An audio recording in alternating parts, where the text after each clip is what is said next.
الرحيم الذين اتخذوا دينهم لهوا ولعبا وغرتهم الحياة الدنيا فاليوم ننساهم كما نسوا لقاء يومهم هذا وما كانوا بآياتنا يجحدون ولقد جئناهم بكتاب فصلناه على علم هدى ورحمة لقوم يؤمنون صدق الله العظيم۔ سورہ الاعراف کی آیت نمبر 51 اور 52 انشاءاللہ ہم سماعت کریں گے۔ اللہ کریم نے ارشاد فرمایا الذین اتخذوا دینہم لہوا ولعبا، جنہوں نے بنا لیا تھا اپنے دین کو کھیل اور تماشا، جنہوں نے اپنے دین کو کیا بنا لیا تھا؟ کھیل اور تماشا۔ وغرتہم الحیات الدنیا، اور فریب میں مبتلا کر دیا تھا انہیں دنیا کی زندگی نے، انہیں دنیا کی زندگی نے دھوکے میں مبتلا کر دیا تھا، فریب میں، اور انہوں نے دین کو کھیل اور کود بنا لیا تھا۔ فَالْيَوْمَ نَنْسَاهُمْ، اب ان کا حشر بیان ہو رہا ہے۔ فَالْيَوْمَ نَنْسَاهُمْ، سو آج ہم فراموش کر دیں گے انہیں، ہم انہیں بھلا دیں گے۔ كَمَا نَسُوا لِقَاءَ يَوْمِهِمْ هَذَا، جیسے بھلا دیا تھا انہوں نے اس دن کی ملاقات کو۔ وَمَا كَانُوا بِآيَاتِنَا يَجْحَدُونَ، اور جس طرح وہ ہماری آیتوں کا انکار کیا کرتے تھے۔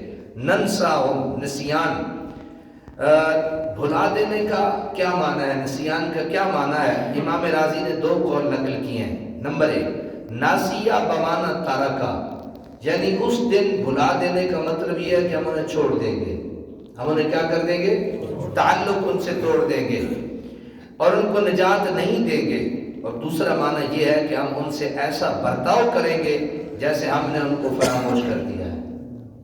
یعنی ایک تو ہے کہ بالکل ہم انہیں چھوڑ دیں گے، دوسرا یہ ہے کہ ہم ان سے ایسے ملاقات کریں گے جیسے ہم انہیں جانتے ہی نہیں اور فراموش کر دیں گے۔ وَلَقَدْ جِئْنَاهُمْ بِكِتَابٍ فَصَّلْنَاهُ، بے شک لے آئے ہم ان کے پاس ایک کتاب، فَصَّلْنَاهُ عَلَىٰ عِلْمٍ، جسے ہم نے واضح کر دیا اپنے علم کامل سے۔ ہدی ورحمہ، درا حالانکہ وہ ہدایت اور رحمت ہے، لقوم یؤمنون، اس قوم کے لیے جو ایمان لاتے ہیں۔ یہ مکالمہ اور گفتگو جو اہل اعراف، پیچھے ہم نے ان کی گفتگو سنی، اور اہل جہنم کے درمیان یا اہل جنت اور اہل جہنم کے درمیان، یہ دونوں ہم پیچھے سن آئے ہیں۔ ونادى اصحاب الجنہ ونادى اصحاب الاعراف، یہ دونوں ہم سن آئے ہیں گفتگو۔ اس کے بیان کی غرض و غایت بتائی جا رہی ہے کہ یہ کیوں بیان کیا گیا، یہ مکالمہ بیان کرنے کا مقصد کیا تھا؟ تو فرمایا کہ یہ مکالمہ بیان کرنے کی غرض و غایت بتائی جا رہی ہے، یعنی اس کا مقصد قصہ کوئی اور داستان سرائی نہیں، یہ کوئی قصہ کہانی نہیں، بلکہ مدعا یہ ہے کہ تم اس سے عبرت حاصل کرو۔ تم کیا حاصل کرو؟ عبرت حاصل کرو، اور وہ لغزشیں اور قصور جن کی وجہ سے بڑے بڑے نامور لوگ آتش جہنم میں جھونک دیے جائیں گے، ان سے اجتناب کرو، تاکہ اس روز دردناک انجام سے تمہیں دوچار نہ ہونا پڑے۔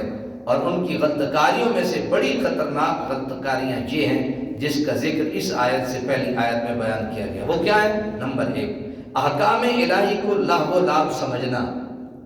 احکام الہی کو کیا سمجھنا؟ کھیل کود سمجھنا، مذاق سمجھنا، بس اس کو وقعت نہ، سادہ سا معنی اس کو کہتا ہوں کہ احکام الہی کو وقعت نہ دینا، اہمیت نہ دینا، یہ کھیل کود کے برابر ہوتا ہے۔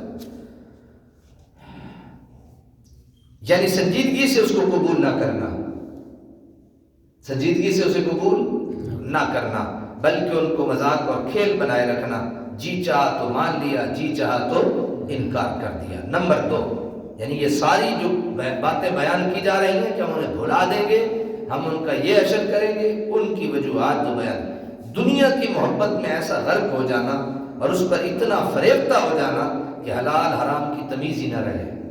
نمبر 3، روز قیامت کا انکار۔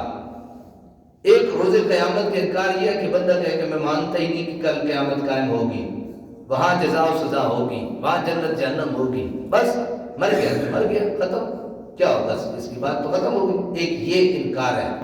دوسرا انکار یہ ہے کہ اس کو اہمیت نہ دینا، اس کے لیے تیاری نہ کرنا۔ میری بات آپ سمجھ گئے نہیں؟ بندہ دنیا میں غرق رہے اور روز قیامت کو بھول جائے اور اس کی تیاری نہ کرے۔